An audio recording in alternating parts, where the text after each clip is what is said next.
On poursuit ce Lex Inside. On va parler de la confidentialité entre l'avocat et son client. Le secret professionnel est au cœur de la relation entre l'avocat et son client. Mais aujourd'hui, ce principe est mis à rude épreuve. Perquisition dans les cabinets, jurisprudence qui divise. On en parle tout de suite avec Joseph Vogel, avocat fondateur de Vogel et Vogel. Joseph Vogel, bonjour. Bonjour Arnaud. Alors, les communications des avocats avec leurs clients sont-elles encore confidentielles? Alors, dans la relation de l'avocat avec son client, naturellement, la confidentialité demeure. L'avocat est tenu au secret professionnel. En revanche, ce qui pose problème aujourd'hui, c'est l'opposabilité de ce secret professionnel aux administrations, aux autorités administratives. Et là, malheureusement, il n'existe plus beaucoup de secrets professionnels, puisque toute l'activité de conseil, de consultation des avocats envers leurs clients n'est plus protégée. Elle peut elle peut être saisie. Toutes les correspondances avocat-client relatives au conseil peuvent être saisies et seules échappent aux saisies les correspondances strictement limitées aux besoins de la défense, c'est-à-dire après l'ouverture d'une procédure. D'accord. Alors, vous faites valoir que les communications entre l'avocat et leurs clients ne sont plus confidentielles. Pourtant, le secret professionnel est reconnu par la loi, notamment dans les échanges entre l'avocat et les autorités.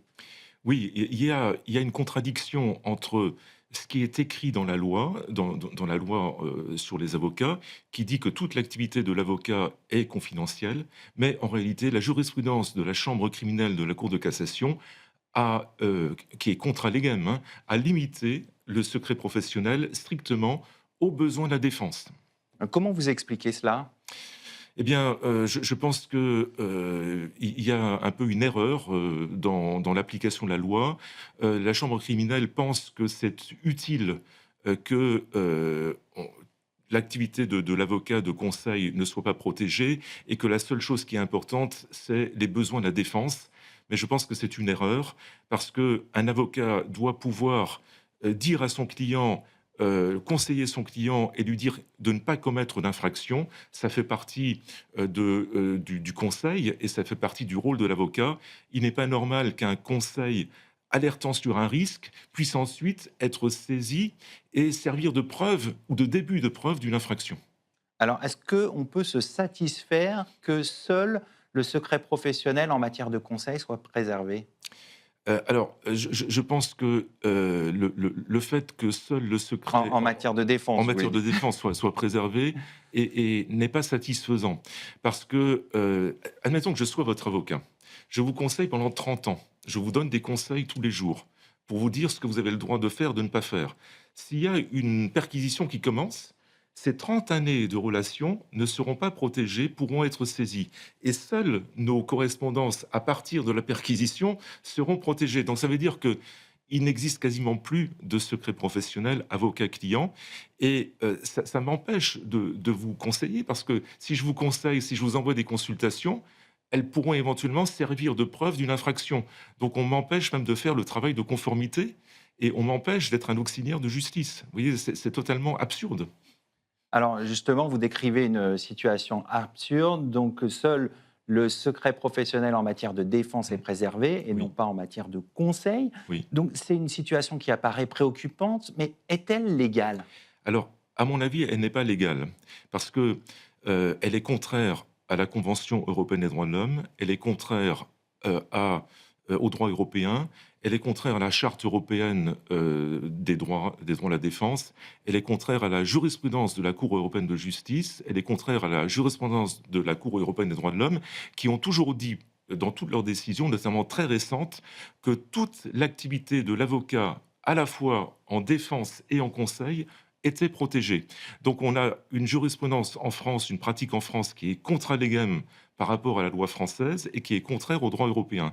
Donc je pense que ce n'est pas normal. Nous sommes actuellement en décalage avec la jurisprudence des cours suprêmes européennes. Alors comment on peut expliquer ces contradictions entre la jurisprudence française et la jurisprudence européenne?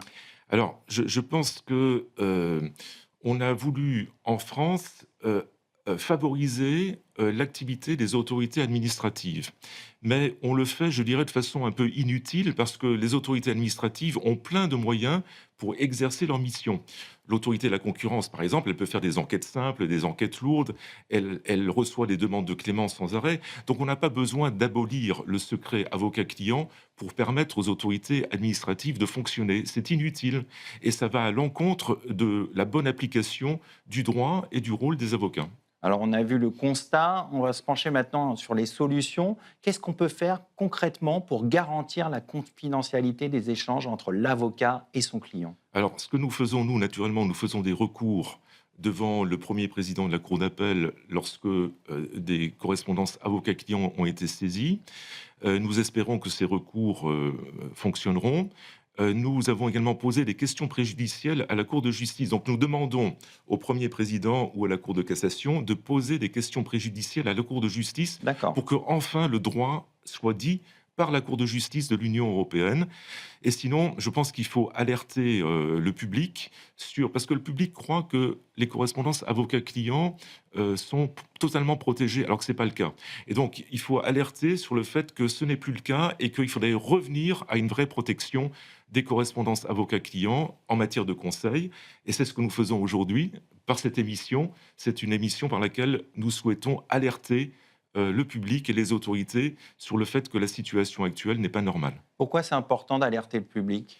Parce que je pense que c'est par la communication et l'alerte du public que peut-être on déclenchera une réaction des juridictions, que les juridictions seront amenées à poser la question préjudicielle à la Cour de justice. Et il faut le faire savoir. Plus on le fera savoir, plus on a de chances de mettre fin à la dérive actuelle. Pour bien comprendre, quel est l'intérêt de cette confidentialité absolue?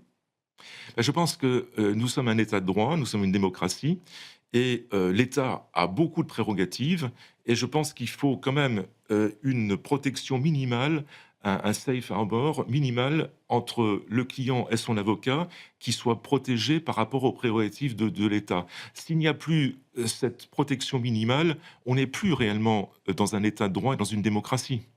Alors, le législateur s'était saisi de cette question, hein. Il y a eu plusieurs textes, Oui. dont l'un a failli aboutir. Alors, on connaît l'instabilité politique du moment. Est-ce que vous espérez que l'Assemblée se saisisse de nouveau de cette question? Alors, je sais qu'il y a beaucoup d'avocats ou de professeurs de droit qui militent en faveur d'une intervention législative. Compte tenu de la crise politique actuelle, je pense que malheureusement, c'est une voie très étroite et moi, je suis plutôt partisan de la voie judiciaire, c'est-à-dire soit la Cour de cassation, la chambre criminelle change sa jurisprudence, soit la Cour de justice est saisie par un premier président ou par la chambre criminelle de la Cour de cassation et la Cour de justice dit le droit. Je pense que c'est comme ça qu'on peut y arriver. Et pour terminer, vous êtes optimiste quant à l'issue de ces questions préjudicielles? Alors moi, je suis naturellement optimiste et je pense que j'ai beaucoup de confiance dans la justice et beaucoup de confiance dans la Cour de justice. Donc je pense qu'on va y arriver dans les mois qui viennent. On va conclure là-dessus. Merci Joseph Vogel, avocat associé, fondateur du cabinet Vogel et Vogel. Merci. Tout de suite, l'émission continue. On va parler des enquêtes internes RH à l'aune de la dernière jurisprudence. Quels sont les enjeux? Quelles sont leurs limites?